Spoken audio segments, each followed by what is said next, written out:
Olá, queridos amigos, queridas amigas, que a graça e a paz de Jesus esteja com cada um dos amigos, que o sol da justiça, que é Cristo, possa dar-lhes sabedoria e entendimento e que todos tenham um belo dia.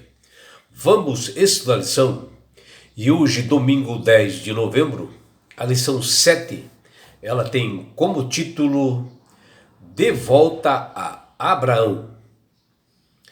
Jesus não teve problema algum em declarar quem é e nem de chamar pessoas para testemunhar em seu favor quem ele é.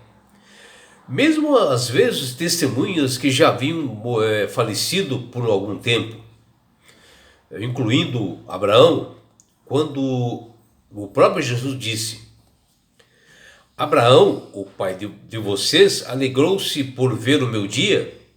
E ele viu esse dia e ficou alegre, está lá em João 8,56. Esse texto aqui, Jesus estava numa discussão com alguns judeus que não aceitavam a Jesus como filho de Deus, né? E Jesus mencionou para eles que até o próprio Abraão, que eles consideravam como um pai deles, que ele, Abraão, reconhecia Jesus como Salvador e Senhor de sua vida. O testemunho de Abraão, mencionado por Jesus, ele foi tremendamente importante, né? E é importante para nós hoje, que embora ele houvesse morrido já há alguns anos,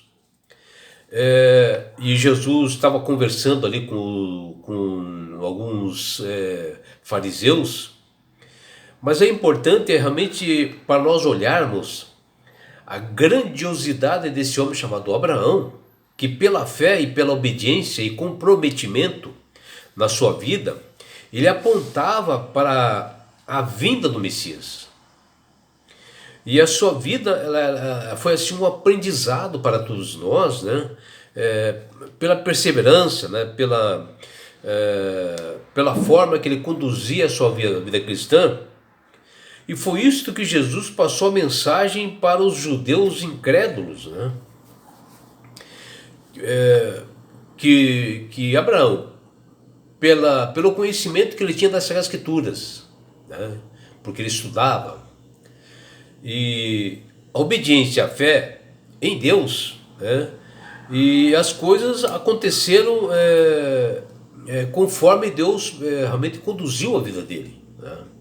E Abraão, ele sempre ele aceitou essa tarefa de sair da comodidade do seu lar para ir a um lugar que nem ele sabia, justamente pela fé, onde Deus havia prometido para ele que na descendência dele haveria realmente o Messias, o Salvador do mundo. E foi nisso que realmente ele acreditou e acabou realmente assumindo esse compromisso com Deus. E a vida de Abraão, existe assim uma similaridade com Jesus, porque depois dele, ele usou para nos ensinar, né? Porque primeiro Abraão teve que oferecer em holocausto a vida do seu próprio filho, chamado Isaac. E era o único filho de Abraão. E isto faz realmente ser relacionado com Cristo, que também é o único filho de Deus, né? Que deu a sua vida realmente por uma humanidade toda, e mais ou menos similar. Só que esse compromisso de Abraão com Deus, por meio dele, né, que viria o Messias, e assim todas as famílias da terra seriam abençoadas, né, que foi uma promessa de Deus para ele.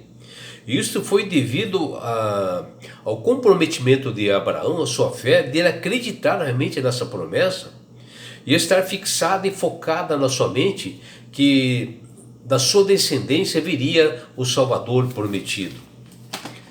E o patriarca Abraão foi chamado a deixar tudo para trás, tudo que ele tinha, né? Lá na terra de Uz, um homem realmente com bastante posses, e ele teve que deixar todas essas terras para trás e ir para um lugar onde Deus havia mencionado para ele, e dar um passo à frente, né?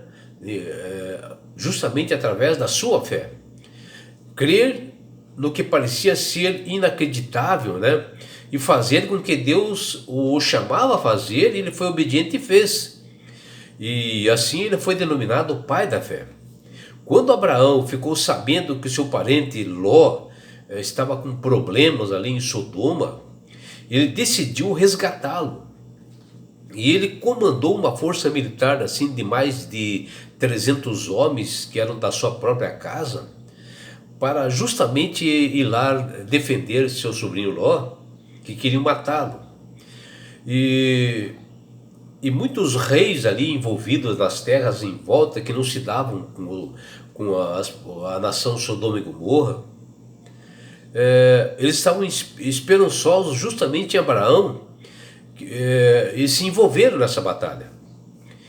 E perguntado assim por esses reis que participaram dessa batalha, como ele havia conseguido obter essa vitória nessa guerra, que era quase impossível, contra Sodoma, Abraão revelou a eles que foi através do poder de Deus que deu uma enorme força para ele vencer aquela nação que era muito mais forte do que ele, e ali ele deu um belo testemunho.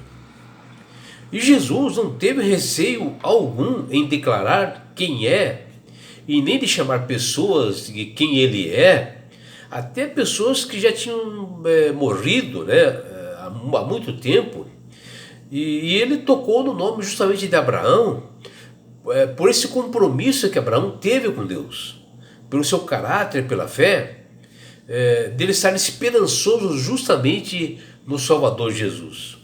E diante de poderosos judeus, Jesus disse: Abraão, o vosso pai, alegrou-se por ver o meu dia, viu e o regozijou. Está lá em João 8,56. Por 3 vezes a narrativa de João menciona que Jesus declarou, né, ser o mesmo que falou com Moisés no deserto, onde ele diz lá, eu sou, que está lá em João capítulo 8, versículos 24, 28 e 58, e foram as 3 vezes que ele menciona que eu sou. E o mesmo Deus que elegeu Abraão como patriarca de Israel e procurava de muitas formas e maneiras de iluminar os corações e conduzi-los para si, para a salvação. E eram justamente os judeus, contudo, né, incapazes de ouvirem as palavras do Salvador, pelo simples fato de não o conhecerem, e nem tampouco aquele que enviou, mas que era mencionado nas Escrituras, em várias partes, lá em Isaías, né? E mencionava que viria realmente o Messias, e que as características eram aquelas que realmente estavam diante deles, que era o Jesus. O povo estava diante da verdade encarnada ali, bem clara para eles. No entanto, eles preferiram ficar escravos do pecado, como diz João no capítulo 8, versículo 34. Preferiram ficar presos, né, aí, escravos, do que ser libertos realmente através do Salvador Jesus, que João menciona no capítulo 8, versículo 32. E mesmo que Jesus nominalmente declarasse a descendência dele, assim, de Abraão, que está lá em João 8,33, eles não aceitariam e não aceitam. Eles queriam realmente um Messias totalmente diferente que era de Jesus. E vejam, Jesus em João 8,56, ele declara que ele quis dar a entender aos judeus que o pai deles, Abraão, assim que eles gostavam tudo de mencionar esse nome, uma revelação de que ele era o Messias. E essa revelação de esperança magnífica pretendia amolecer o coração duro daqueles judeus, servir como a confirmação do plano universal da salvação, ou seja, salvar a todos, e que essa é a finalidade de Jesus, que ele veio a esse mundo para isto. E ao contemplar essa revelação, Abraão, sem ver, alegrou-se e ficou satisfeito. Por outro lado, os líderes judeus não necessitavam de uma visão para reconhecer o dia de Cristo, pois testemunhavam pessoalmente, presenciaram as obras que Cristo fez e não acreditaram.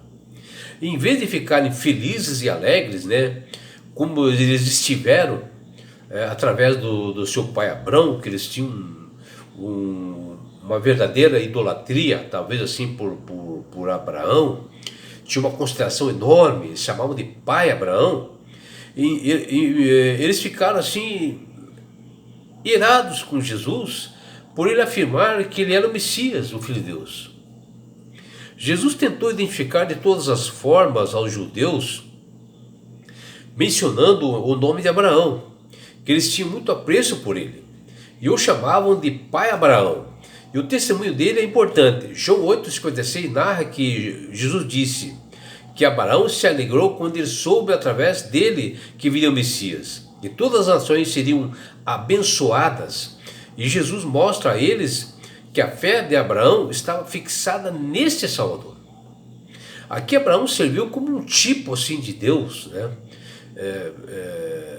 E Isaac, o seu filho, foi um tipo assim de Jesus, porque Isaac também era o único filho de Abraão, e Jesus, o único filho de Deus. E por isso o sofrimento que Abraão teve ali em sacrificar o seu filho Isaac a pedido de Deus, mas que foi assim uma forma didática de colocar à prova a fé e também mostrar o futuro para ele, que Deus quis mostrar a Abraão a sua humanidade, as aflições, o sofrimento de Jesus, para que ele percebesse o quão seria o sofrimento de Jesus no futuro. E a lenha que, para o sacrifício que Isaac carregou nas suas costas, nos seus ombros, até ele levar assim para o altar, onde ele mesmo ia ser sacrificado, para fazer aquele possível sacrifício. Foi assim que Cristo carregou a cruz de madeira até o altar do Calvário, mas só que ele foi sacrificado e já Isaac não. Sendo assim, Isaac, quanto a Jesus, sem qualquer objeção, estavam dispostos a fazerem esse sacrifício. E tudo isso, Jesus foi condenado à morte na cruz pela transgressão da lei de Deus, porque nós pecamos contra Deus e a culpa assumiu através do seu Filho Jesus. E o Pai, olhando para o Filho, exclama aos pecadores: viva, pois, encontrei o resgate por sua vida. Abraão não foi assim o pai só dos judeus, também é o pai de todos aqueles que responderam positivamente a Deus com fé e estão na galeria do livro da fé, chama-se Galeria da Fé, que está lá no livro de Hebreus, capítulo 11, versículo 8, e dos versículos 17 até 19. A disposição de Abraão em oferecer seu único filho Isaac, que diz lá em Gênesis 22, não foi apenas uma evidência de fé, mas uma janela para a redenção de todos nós. A principal diferença entre Jesus e Isaac é que um teve um substituto que foi oferecido em lugar de Isaac, que Deus providenciou realmente um cordeiro para o lugar de Isaac para ser sacrificado. Já para Jesus não foi providenciado, ele morreu realmente e foi sacrificado pelos nossos pecados. O sacrifício de Cristo foi destinado a ser oferecido em substituição à nossa morte. E ao derramar seu sangue, Jesus ofereceu a sua vida em uma justiça exclusiva para a nossa redenção, uma dádiva, né, que ninguém possuía, né? E isso que nós temos que avaliar e ver o grande sacrifício de Jesus na cruz do Calvário. E é por isso, meu amigo, minha amiga, que Deus tem falado com todas as pessoas através do Espírito Santo para aceitarem a Jesus como Salvador e Senhor. Quando você aceita Jesus como Salvador e Senhor da sua vida, você ganha de Deus esse presente que chama-se salvação. E com isto, na grande vinda de Jesus a esse mundo, Ele levará você, a sua família, seus filhos, todos os seus amigos e todos nós que vamos aceitar a Jesus como Salvador e Senhor e obedecer aos seus estatutos e mandamentos. Ele levará todos nós, sabe para onde? Para as mansões celestiais. Um lugar, meu amigo, minha amiga, de onde não haverá mais morte, mais dores, mais aflições. Você estará no céu. Você terá a oportunidade de estar face a face com Jesus. Já imaginou? E sabe por que Deus quer fazer isso com você, meu amigo? Com você, minha amiga? Porque Jesus te ama. Abraços do seu amigo João Carlos Amorim.